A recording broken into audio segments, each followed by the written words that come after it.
comenta com a gente agora, se você se lembrar, lógico, o seu primeiro trabalho profissional. Saiu da sua casa para trabalhar e como é que você se sentiu? Como é que foi esse trabalho? Com quem foi? Tá. É assim, as coisas são um pouco meio vagas, né? Porque a gente eu não saberia dizer meu primeiro trabalho profissional, eu lembro, evidentemente, claro. E aquele que ainda estava começando a ter a oportunidade de lidar com os profissionais. Existe um clube de dança em São Paulo, no domingo à tarde, né? E tinha uma orquestra de dança, uma big band, né? E as primeiras vezes que eu fui tocando lá era para pegar experiência e tal, fui levado, né? Então, mas paralelamente eu já estava estudando, tocando em big bands, as outras big bands, estudantes, a gente ia montando também, ia chamando. Mas e numa crescente eu fui tocando em bailes, big bands, né? Sempre tocando aquele repertório americano, principalmente, né? Os standards americanos, né? E música latina, principalmente música cubana, mambo também, enfim, que os trompetes é muito exigido, né? Sim. Mas assim, quando eu comecei, assim, o primeiro trabalho que me tocou muito e foi emocionante para mim, o Butina. Uau! Sebastião Gilberto. Exatamente. Ele, de repente, ele me viu tocando à noite, aí que tá, como que as coisas acontecem. Eu tocava num baile à noite, numa boate, e ele estava fazendo show com a Schiller Bassey. Terminou esse show, ele foi tomar um negócio, uma cerveja, e foi lá pro ponto dos músicos, que era bem de frente com onde tinha esse baile, na Avenida Ipiranga. Ele chegou, ele entrou lá para dar um abraço na moçada. Quando eu vi ele entrando, eu estava tocando o primeiro trompete lá, eu era super novo, e aí eu levei um susto, tremia, eu tremia muito. Ele chegou, começou e pediu licença para ele dar uma canja. Eu não fui levantar para ele tocar. Eu disse, não, você continua tocando o primeiro trompete, vou tocar aqui terceiro trompete. E ele começou a falar, olha, de uma maneira muito... Ele era mega engraçado, né? Super divertido ele não era nada formal, que tem que ser feito assim, porque se não é assim... Ele falava na arte, de tocar a música. Não importa como você ia ter que fazer aquilo. O importante é você fazer aquilo como tentar fazer e se arriscar. Mesmo que dê errado, se arrisque, né? E aí ele me viu tocando, tal, ok, abraço, tal. 2 dias depois, toco o telefone em casa, ele fala assim, Júnior, que é o Tião. Tião, que é o Sebastião. Tião? É o Butina. Nossa, aí... Eu já achava que ele estava ligando para dar uns conselhos, né? Ele não era disso. Ele não está nem aí. Muito divertido. E ele pegou e falou assim, olha, é o seguinte, eu vou viajar para a Argentina e eu estou fazendo uma turnê, eu vou tocar numa orquestra lá com a Schiller Bassey, ou a Nancy Wilson, eu não me lembro bem. E você pode fazer cachê lá na Orquestra Tupi? Evidentemente, não no lugar dele, na cadeira dele, que ele era o primeiro trompete, no quarto trompete. Aí ele falou assim, mas como assim? Você vai fazer o seguinte, você pega o ônibus, pega o teu trompete, vai até lá, você chega, vai na padaria de esquina, onde todo mundo se reúne antes, vai tomar um café, tudo, e você vai encontrar fulano, beltrano, ciclano e tal. Eles vão eu já conhecia, né, de vê-los e tal. E você vai fazer cachê, tá ok? Ele não perguntou se eu podia fazer, e você vai fazer isso. Nossa, eu tremia. Estava o Aloncito, trompete, estava o irmão dele, trompete, porque faltava um trompete também no lar. Leôncio, né? Não, nessa tinha a orquestra grande, que eu me lembro, era ele, o primeiro trompete, o Zezinho, da TV que a gente falava, que ele também gerenciava a orquestra. Era o manager, né? um diretor, né, vamos dizer assim. As pessoas que trabalham lá frequentemente podem falar melhor. O Aloncito e um trompetista, que era o Gervásio, que tinha falecido, então estava meio assim, faltando trompete no naipe. Aí veio o irmão do Tina, também que completou o naipe, mas eles tinham, eles tinham muito trabalho, né, fora. Então lá na TV sempre tinha um substituto ou outro, né, era comum. Aí ele me chamou, eu fui lá, cheguei lá, até acho que eu não deveria ter aceitado, mas ele falou daquele jeito e tal, eu fui na inocência e tinha ensaio antes de já gravar, e já era ao vivo o programa, né, da orquestra. O Tonico, o batera, o Toniquinho que toca na jazz, então já vi ele tocando naquela época, enfim. O maestro era o pai da G, da G Cortes, o Edmundo Villani, era o pianista, o maestro Arruda Paz, né, era o maestro, tinha arranjo do Ciro Pereira. Você vê que depois as coisas foram se cruzando posteriormente. E então foi lá, eu acho que, eu lembro que uma vez eu fui fazer, e aí os caras começaram a me chamar, sempre alguém estava viajando, o Aloncito me chamava, e eu ia, eu lembro uma vez num dos programas de televisão, a orquestra, ela ficava me chama, semicírculo assim, e logo aqui tinha um público, emendando assim na arquibancada e tal, enfim.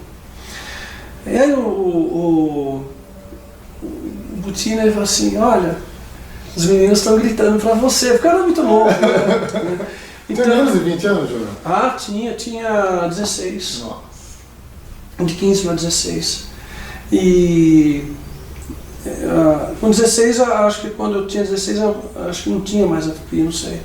Eu já estava fechando e tal, já estava falindo. Mas acho que era por aí 15 para 16. Então fazia cachelada, os caras iam me chamando, e estava em crise, inclusive. Eu recebia para o programa trabalhado, então eu recebia e os caras não tinham salário, porque estava em crise, a TV, salário atrasado. Foi uma pena, porque era super legal. E para mim foi mágico isso. Então quando você fala o primeiro trabalho, aquela que tem aquela magia, foi esse, né?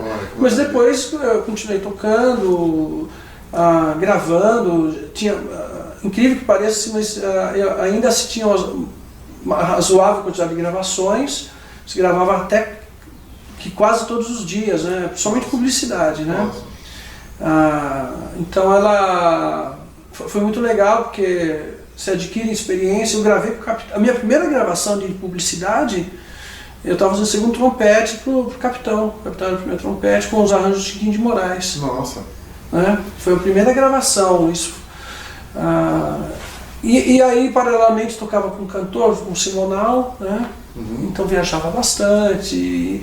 Então, era assim, uma coisa que eu tentei, digamos, evitar é ficar filiado ou fixo a um grupo. Tipo, e o que tinha aqui, o trabalho fixo era ou você tocar numa big band dessas no gallery e tudo, mas isso era para os caras que já estavam bem situados no meio musical, que não era o meu caso, né?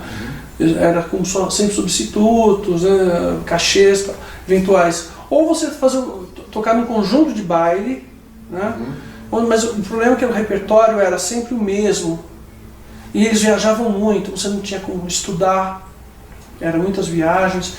Então eu optei, muito consciente, eles vão tocar nas orquestras de baile, sim, mas em São Paulo, não tinha que viajar, não tinha uma agenda fixa, não teria que também ser fixo, ninguém era fixo, né? Então era de acordo com a tua conveniência, necessidade e possibilidade, né? Você há de convir que quando você é novo, você vai, mesmo você tendo uma energia extra, você não tem técnica e não tem sabedoria para lidar, saber onde você pode acelerar mais ou não. Então você vai tocar mambo, vai tocar aquilo que o trompete é exigido, depois como é que você faz no outro dia para tocar e estudar?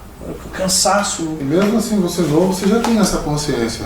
Antes dos 20 anos, você já tinha essa filosofia de vida? Tinha, porque, como eu lhe disse, eu passei um ano quase sem tocar, né, que eu tive um problema sério, não de embocadura, mas na boca mesmo, um problema de acidez e tal, e não cicatrizava, e parei. E quando fui estudar com o Tião, ele falava muito, conversava muito.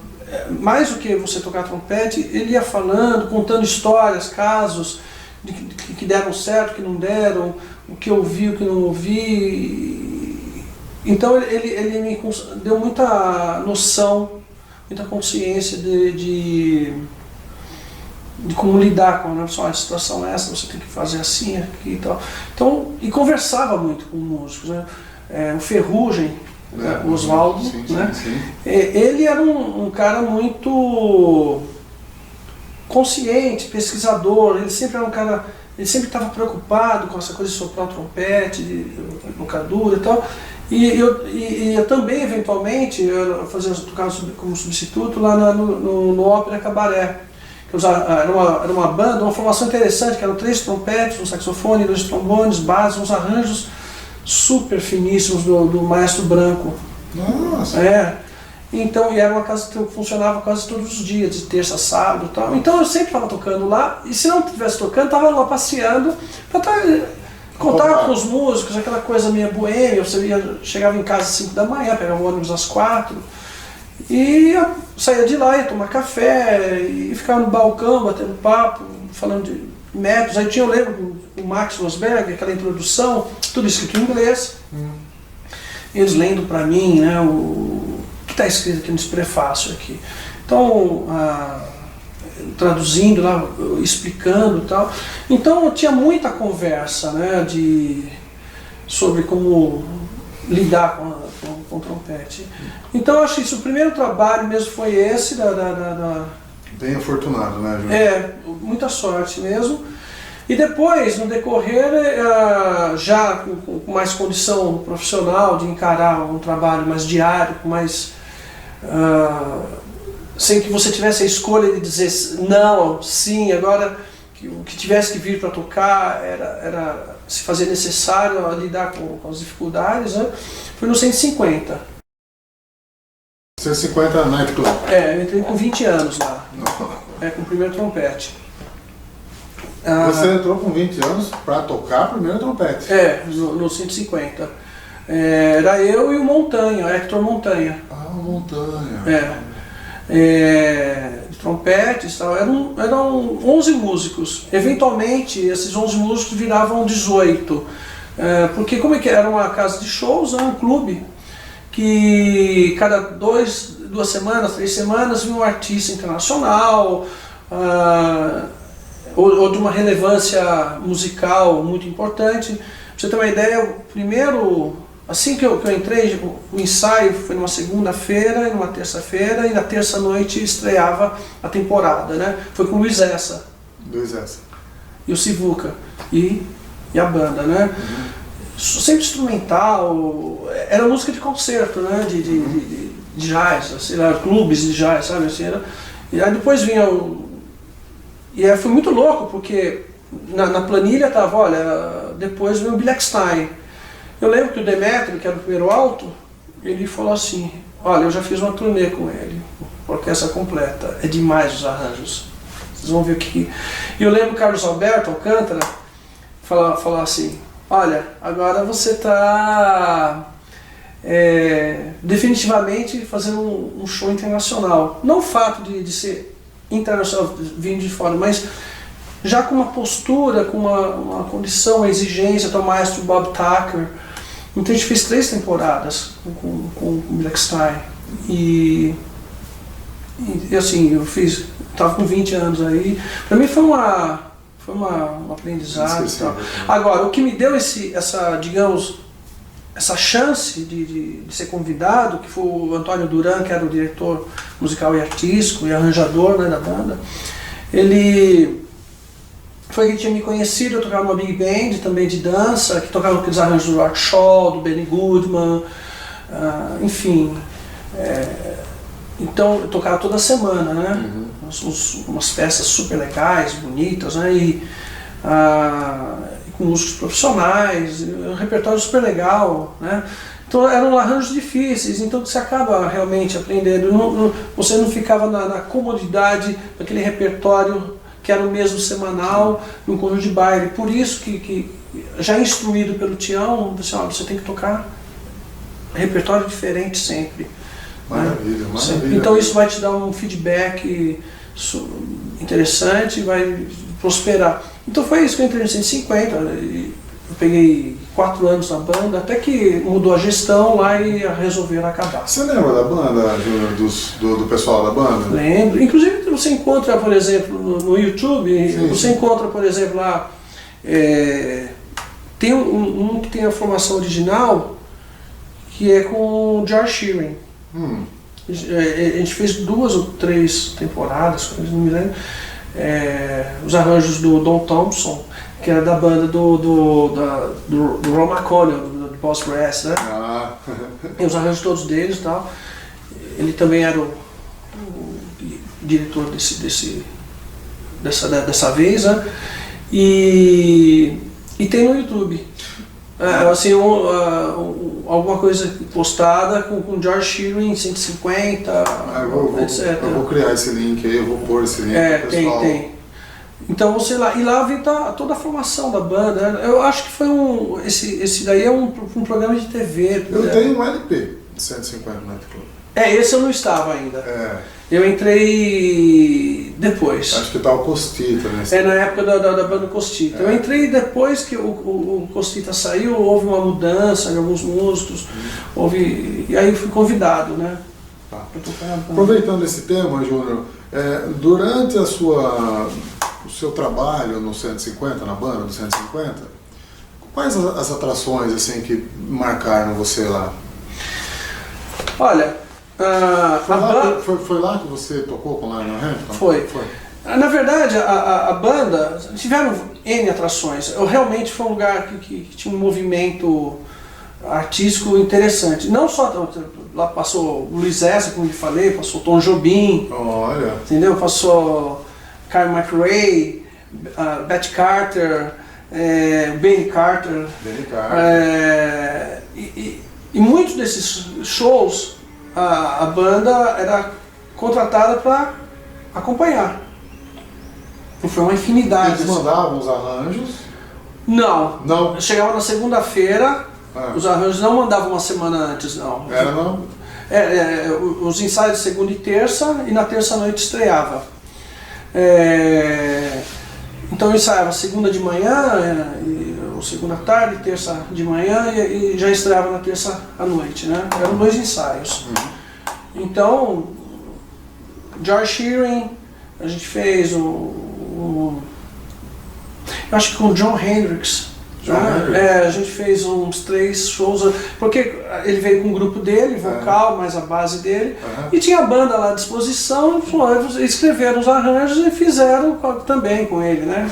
A gente não esperava isso.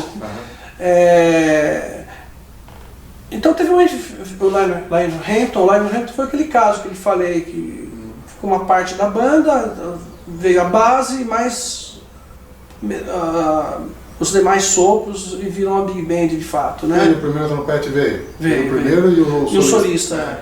O Richard Price, o primeiro trompete, que depois ele veio, depois de lá ele foi para tocar na banda do Frank Sinatra. E o terceiro trompete, que é colega meu, né? Eu moro em New Jersey, o Vini Coulter. Bacana. Qual a sensação de tocar com esse pessoal? Então, aí já era a sensação não de tocar um show internacional com maestro, convidado, mas já era de fato você dividir, você tá no mesmo naipe com músicos que estavam na banda do Lionel Hampton, né? E era tudo festa, era tudo assim, olha, eu lembro que o Mané falou assim, o trompetista solista do disco tal, tá aí no disco. Outra sensação também foi com Bob Crosby. Essa foi realmente interessante e engraçada, de certo modo, porque vieram os músicos, todos aqueles músicos do Bob Crosby, e depois somando com alguns aqui, eram os músicos da banda da orquestra do Benny Goodman. Nossa. O primeiro trompete tocou 12 anos na banda do Benny Goodman. Uma pessoa sensacional, uma pessoa gentil, e eu lembro que ele falou assim, eu estou fazendo essa turnê com o Bob Crosby, esse dinheiro que eu vou ganhar, que eu vou comprar um carro para minha esposa, ela não está sabendo ainda. E ele conversava muito. Você lembra o nome dele? Eu não lembro, eu não lembro. Eu lembro das histórias. E ele brincando, ele brincava muito, e ele chegou do aeroporto, foi direto para o ensaio, que eles chegaram meio que em cima da hora, numa segunda-feira, mal foram descansar, e ele, você sabe, trompete é um instrumento assim que você não aquecer, assim como qualquer instrumento, sim, mas sim. O erro é muito perceptível, né? E ele nem aí, estava brincando, só ria, para ele é tudo festa, né? Sim, sim. Eu lembro até, puxa, eu estava esperando, né, que viesse o, né? E eu lembro até que eu vi uma parte assim na pasta dele, e eles não ensaiaram.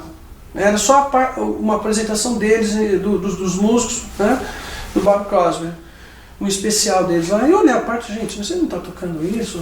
Como é que vai tocar aquilo lá, né? Será que eles vão? Não, acho que não, porque nem ensaiou. E estamos lá. Isso foi na segunda e na terça, né? Eu já estava até...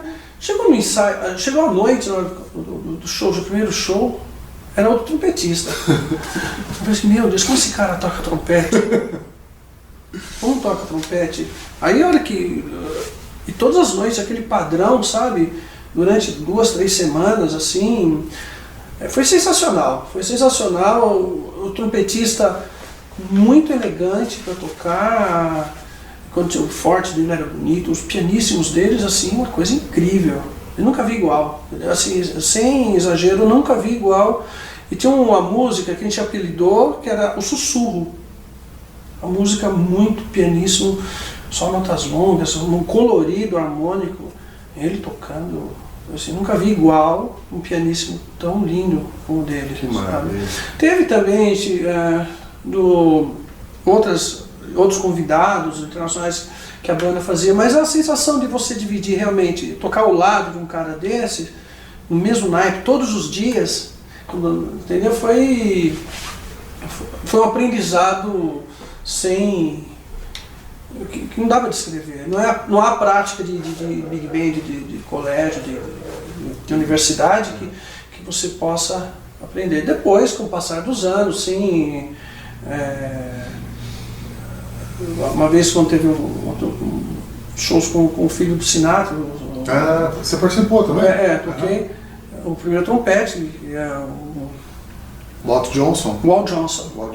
Super gente boa também, assim, outra pegada de trompete, também uma pessoa engraçada. Eu lembro que o maestro deles falou assim, nossa, mas que eles tanto conversam, né? Eles conversando com o naipe, a gente querendo manter uma disciplina, e ele conversava, ria, batia papo, assim, é muito divertido. E tocando primeiro trompete, realmente, você sabe disso. Conheço, nossa, fantástico, desde sempre, né? Porque, se eu não me engano, naquele show do Sinatra no Madison Square Garden, começo dos anos 70, ele é o primeiro trompete. Pois é. E o Bill Green, o primeiro trombone. E de repente... tocando do lado dele. Tocando do lado dele, assim, mas como você vinha... O naipe era de trompete, ele, trompete, evidentemente, o Daniel Alcântara, o Sidmar Vieira e eu, né? E tinha algumas que tinha a pasta assim, o repertório era muito pesado, muito longo, né? Os arranjos muito densos, né? E aí o Sidmar e o Daniel faziam solos, e algumas coisas assim, tipo um medley de abertura, tocar primeiro trompete, outras coisas, né? Então para mim foi interessante, mas como o ambiente estava tão bom, tão positivo, que não bateu aquele receio de tocar primeiro trompete do lado do Walt Johnson, porque foi divertido, sabe? Como tem que ser, né? Como tem que ser. Entendeu? Maravilha, João, maravilha, história